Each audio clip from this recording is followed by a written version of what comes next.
45 miles per hour with gusts up to 60 miles per hour. Temperatures falling into the teens tonight and Sunday. Visibilities 1/4 mile or less late tonight through Sunday morning. Timing: light snow will develop this afternoon. The heaviest snow and strongest winds will occur late tonight through Sunday morning. Considerable blowing and drifting snow with whiteout conditions.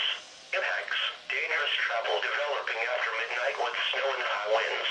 Winds may down power lines and tree limbs. A blizzard warning means severe winter weather conditions are expected or occurring.